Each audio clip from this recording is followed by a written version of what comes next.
திருத்தந்தை தேர்தல் எப்படி நடக்கும்? 1. 4 முறை 80 வயதுக்கு உட்பட்ட கர்தினால்கள் மட்டும் கலந்து கொள்வார்கள். தினமும் காலை 2 முறை, பிற்பகல் 2 முறை என 4 முறை வாக்கு எண்ணிக்கை நடைபெறும். 2.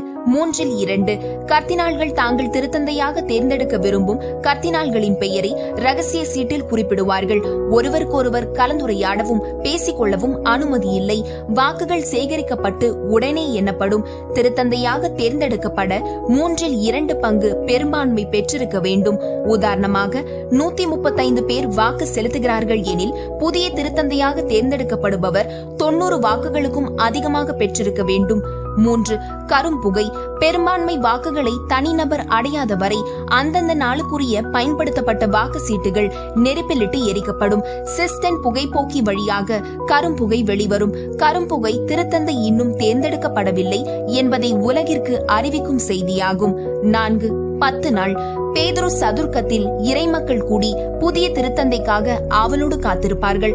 10 நாட்கள் வரை முடிவுகள் எட்டப்படாத நிலையில் பின்னர் நடைபெறும் வாக்கு எண்ணிக்கையில் 3/2 என்கின்ற விதி தளர்த்தப்பட்டு பெரும்பான்மை வாக்குகள் பெறும் கர்தினால்கள் திருத்தந்தையாக அறிவிக்கப்படுவார் என்கின்ற நடைமுறை பின்பற்றப்படும். அதன்படி உதாரணமாக 135 கர்தினால்கள் வாக்கு செலுத்துகிறார்கள் எனில் 68 வாக்குகள் பெறும் கர்தினால்கள் திருத்தந்தையாவர். 5. புதிய பெயர்.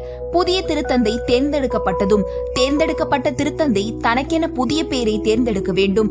கர்தினால் ஜார்ஜ் மரிய பெர்கெலியோ பிரான்சிஸ் என்கின்ற பெயரை தேர்ந்தெடுத்தது போன்று புதிய திருத்தந்தையும் தாம் விரும்பும் புதிய பெயரை தேர்ந்தெடுப்பர்.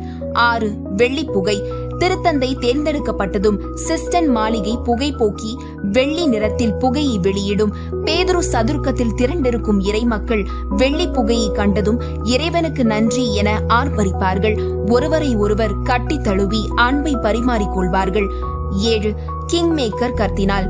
கமர்லிங்கோ எனப்படும் கிங் மேக்கர் கர்தினால் வத்திகன் மாளிகையின் பால்கனியில் தோன்றி இறைமக்களை நோக்கி ஹைபிமுஸ் பெப்பம் என்று லத்தீன் மொழியில் அறிவிப்பார்.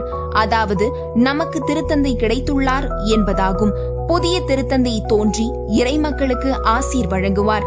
இவ்வாறு திருத்தந்தை தேர்ந்தெடுக்கப்படுவார். மறவாமல் கமெண்ட் செய்யுங்கள்.